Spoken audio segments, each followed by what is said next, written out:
Hello, this is Kevork Almasyan of Syriana Analysis. Today I want to talk about the latest developments underground in Syria.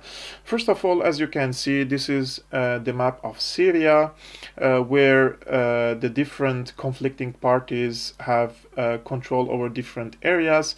I will start from the northern side or northeastern side, this yellow side, which is controlled by the so-called Syrian Democratic Forces. The Syrian Democratic Forces are mainly the Kurdish militias with the backing of the American and recently the French. This area is completely controlled by the Americans, so this is an area of influence of the Americans, in exception to this small three islands in Kamishli and in Hasake, where the Syrian army and the security forces have very little control on this area. Then we have ISIS still has some pockets with the borders of Syria, and then we have this area also in the desert.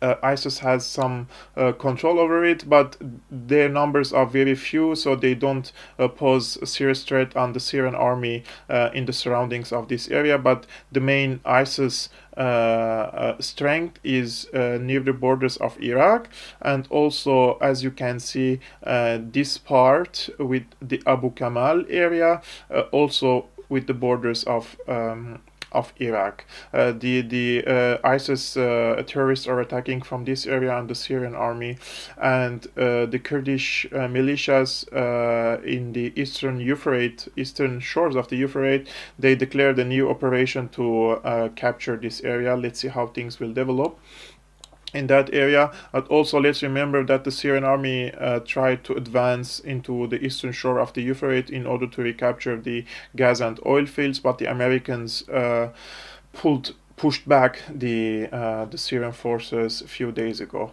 This area with Tanaf also is controlled by the American proxies, and they are in control of the border crossings with Jordan. But most importantly, what's going on underground with battles and wars, I will talk about, for example, in Damascus, the latest in Damascus.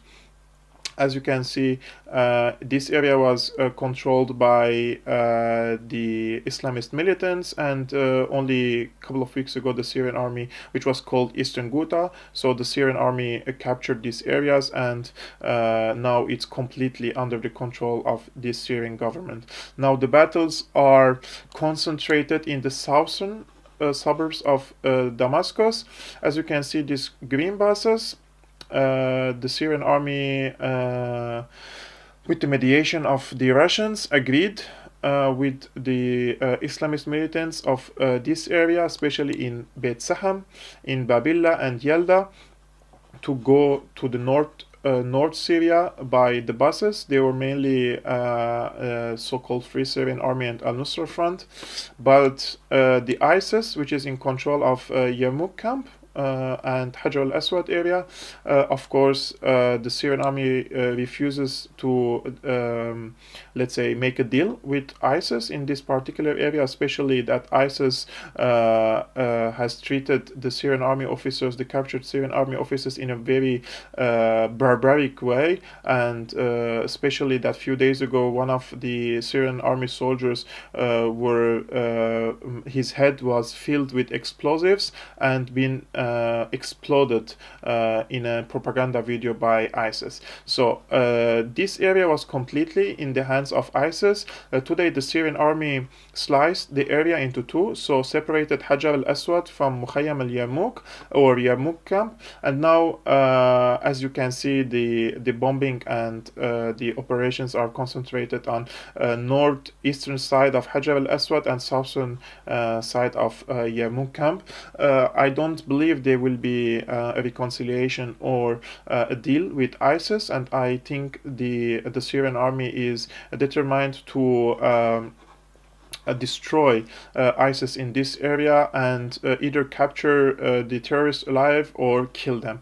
So this was the southern side of Damascus, and this is Douma, where the alleged chemical attack happened. So the entire capital of Syria will be safe and secure very soon. It remains here remains Daraa, where maybe 40% of the city in the hands of the Syrian government, and the rest are in the hands of Al-Nusra Front, Free Syrian Army, and even ISIS on the borders of the occupied Golan Heights, where Israel support these terrorist groups in this area against the Syrian army.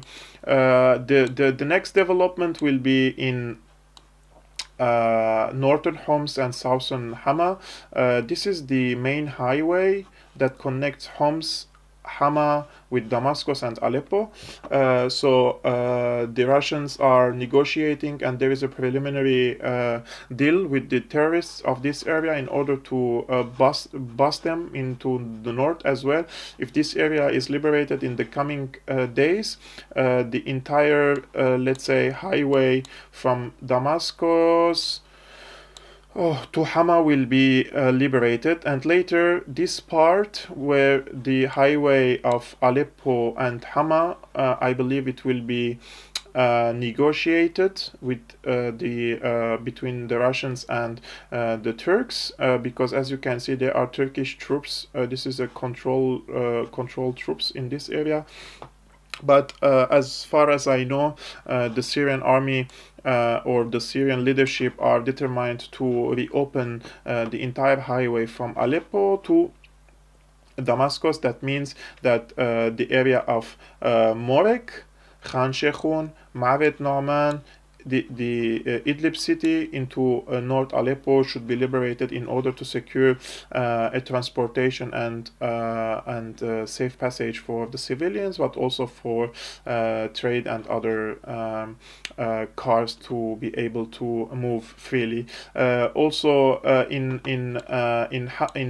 Idlib, as you can see, Kafaya and Foua, these two villages were under siege for more than 3 to 4 years by the terrorists, and around 5,000 people will be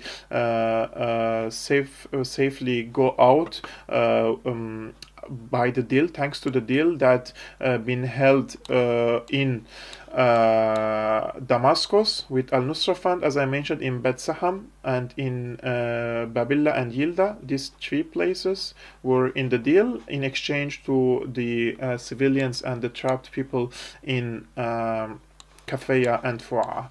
Let's see how the developments will continue in the next few days, so that I can do some updates. It seems that the Afrin issue is now postponed.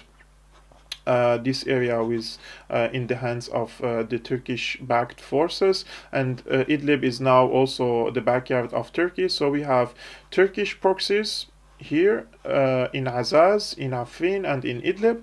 We have American proxies in northeastern Syria, and also American proxies in Tanaf borders, and Israeli proxies in Daraa, and the red is the Syrian army. However, if we check the map of control only 2 to 3 years ago, we would see that the Syrian army did a lot of advancements comparing to 2013.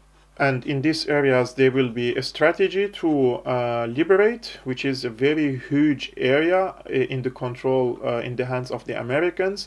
I'm not trying to speculate, but as far as I know, and anyone who reads the history of the contemporary history of Syria, and especially after the coming of after Ba'ath Party came to power, you will see that the Syrian leadership under Hafez al-Assad and then Bashar al-Assad, they have a long, we say in Arabic, siyasat al-nafas al-tawil, meaning that the policy of a long breath, that they are not in hurry to take decisions that they will regret. So they work slowly and perfectly on a strategic level to liberate the areas one by one without taking any let's say, stupid decisions. So I'm not saying it is easy, especially the American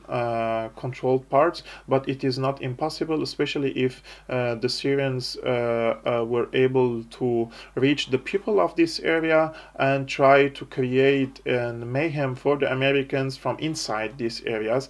And I think the general mood in the United States is not in favor of, let's say, American troops occupying troops in Syria, and people are asking why the American forces are here. And on a long term, also the Americans cannot afford a long-term stay in Syria, especially if an economic crisis hit the world in early 2020, as some economics are speculating. So the Americans, especially under the leadership of Donald Trump, they will withdraw from this area in order to save some money. But organizing a resistance in this area is also one of the options that the Syrian government can rely on in a later stage. It remains the Turkish the territories that is occupied by the Turkish forces and Turkish proxies.